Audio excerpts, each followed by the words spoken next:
Good afternoon, ladies and gentlemen. This is Davo from ReIGN Esports, bringing you another 1v1 StarCraft 2 cast. Today, on our map that is Antigua Shipyard, we have EGAxlav, who is our red Protoss in the right-hand side, and then at the top we have our blue Terran, who is Xenocider. Awesome. So a little bit of trivia for both these players right now. Xenocider, I believe, is an American player. There isn't a lot of information on him, but I believe he is also Grandmaster League as well. And I've kind of deduced or calculated a little bit that he has a roughly half win rate. So, you know, for every game he loses, he wins another one. So 2-to-1 win rate. There you go. Awesome. And then we have EGAxlav in the far right hand side, who is 26 from the USA. He's a very well-known player indeed. His stream is going on as I do this cast. Excellent. But lately, I believe as of the 18th of January of this year, which by the way is 2012, he has actually left Team EG, so we can ignore this EGAxlav stuff, and he has actually joined Team ReIGN, and that was only 4 days ago, I believe.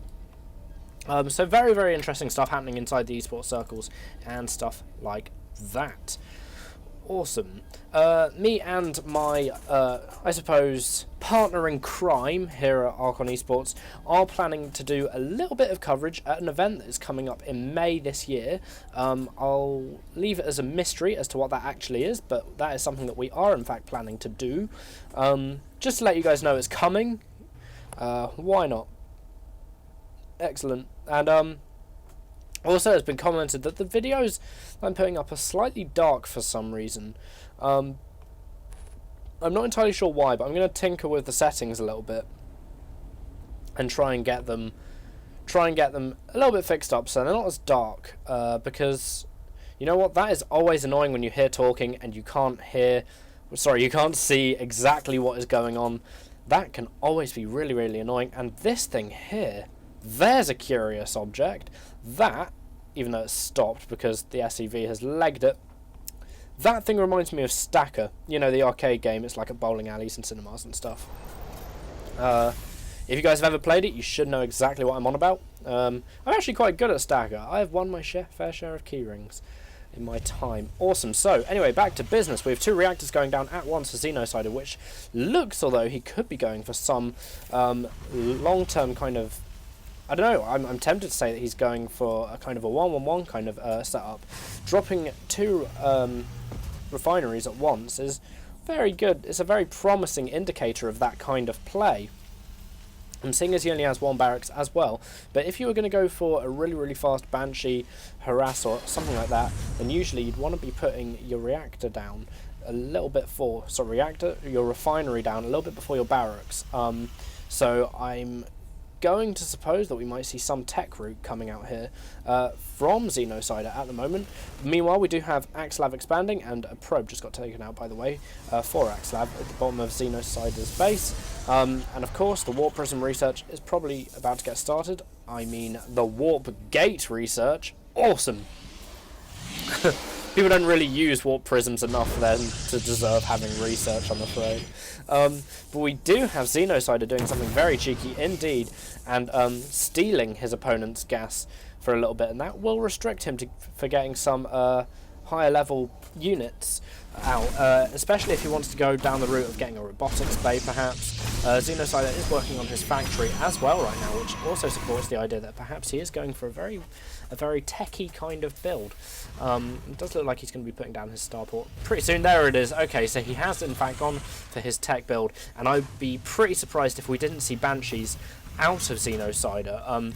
He is building a tech lab on his factory, and he'll probably switch these over when he's done, in order to get those barracks out. Barracks? Oh god! The Banshee's out to attack his opponent's mineral line. Awesome. Wow, I'm having a bit of an off day. Poor me.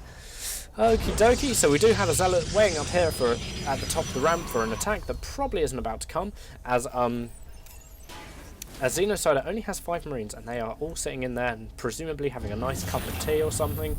And we do have that switch over from Xenocider as well, so he is going to be putting his starport down onto the tech lab. And he is actually, yep, he's going to be getting his Banshees out as well and working on the stealth as well. So there we are. We do have that kind of cheesy play coming. I mean, luckily, EGAxlav does have an observer on the way. And that's very lucky indeed, because going up against stealth Banshees as a Protoss can be a right pain in the arse when you don't have observers, because you'll be forced to get cannons up, forced to put down a robotics bay and get that observer out. Stuff like that, basically. Excellent, though. Cool beans. Okay, and we do have this observer here that we'll be seeing this Banshee come out right now, and I'm sure that EGAxlav will be getting a few more Stalkers in order to compensate for the aggression that is about to come if he did actually see the Banshee at all. I hope he did, because otherwise he might lose quite a lot of probes to it. We'd also have a pylon coming in here with maybe a little bit of cannon play coming a bit later, as EGAxlav does actually have 2 forges, which leads me to believe that maybe he's going for a very upgrade orientated play.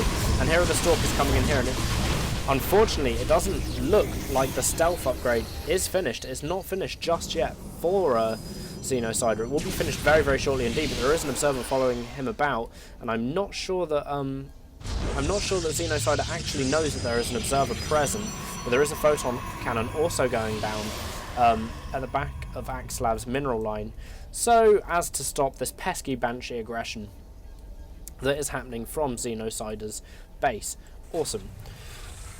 Okay, and we do have Xenocider seeming to be switching into a more kind of bio-orientated build right now. Also getting 2 engineering bays, primarily probably so he can keep up with the upgrades. Stim is on the way, which is a very, very obviously bio-orientated upgrade. It makes Marines and Marauders very, very good. It makes them, instead of being very good, very, very good, because it increases their run speed and their shoot speed and makes them very, very effective and damaging for that matter. And 1 armor and 1 weapons on the way for both players right now. EGAxlav's 1 armor and 1 weapons will be coming a little bit sooner than Xenocider's, but that shouldn't be a problem, as Xenocider is not that far behind. So it does look, yep, it does look like the next upgrade will be on the way for EGAxlav as well, which is the 2 armor upgrade, and it does look like perhaps EGAxlav is going to be moving out with this Zealot Stalker kind of tier 1-ish Protoss sort of mix, I suppose. Maybe he's not moving out here, but he is actually sending a Zealot, probably to go and grab that watchtower, looking like the way that he's going. But I mean, seeing as these players are not cross position, I mean, obviously the watchtower is always a good idea to get, but the players aren't cross position, so it's far less likely to be very, very useful. Obviously, if the players were cross-positioned, then they would have to go over this watchtower in order to get to each other. Otherwise, they'd have to go all the way around the entire map. We do have kind of a lot of scouts here that gives EGAxlav a nice sense of what's going on and a little bit of really, really good map control as well. There's also a possibility for a drop coming up here, but we do have Xenocider getting Archons out now, which of course are very, very good indeed. They do horrific splash damage to quite a lot of Terran units. Marines and Marauders especially can fall against them quite quickly, and this command center is going to have very, very hard times landing here with this Zealot standing here. So they'll have to be very, very careful of that indeed. But the Zealot moving out of the way, it does actually look like the Zealot will be going in and getting probably taken out by these 4 Marines and 1 Marauders. Yep, they'll get taken out right now. There we are. So unfortunately that happened. EGAxlav meanwhile is moving into the middle of the map with his, I'd call it roughly, like kind of roughly speaking, a Zealot Archon mix, which of course is very, very powerful indeed. They're 2 very, very strong attacking units. The Archon's range isn't that huge, but that's not such a massive problem, as the Zealots do kind of make a really nice buffer. Now we do have Xenocider perfectly aware that Archons are on the field, just seeing one there, and EGAxlav's army taken a little bit out of position there, but he does just in fact decide to sneak out and attack anyway, and we do have some Zealots coming over from the right flank who definitely appreciate that move and get to sink their side blades into some Marauders and Marines. And we do have a somewhat retreating Terran army right now being chased down by all sorts of Protoss units, namely speaking the Zealots though. So unfortunately, Xenocider just lost quite a lot of his units. Very nice pincer kind of movements here from EGAxlav. I don't know where these two Marines think they're going, but apparently they're going to try and do some damage. I don't know, they probably won't do too well, seeing as there is a cannon right there, though. And the probes themselves are actually going to fight back and just take out that second Marine as well.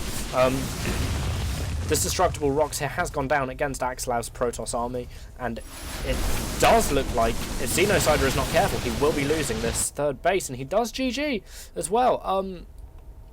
I mean, EGAxlav did have his third base up, and Xenocider did not, really. I mean, he did, but it's not that saturated particularly, and these units didn't really touch the SCVs. Really, I think EGAxlav's mix was really, really good indeed, and I really enjoyed this game. Anyway, guys, thanks a lot for watching. Have a nice day and enjoy playing StarCraft. And oh, hello! Also, there was a drop in the back of the base. Unfortunately, I didn't see this coming because I'm an idiot, but there it is. Excellent. Oh, wow, and it does, in fact, look like these zealots are doing a dance. Amazing. Excellent, guys. Right, well, have a nice day, and enjoy playing StarCraft and all that good stuff. See you later. Goodbye.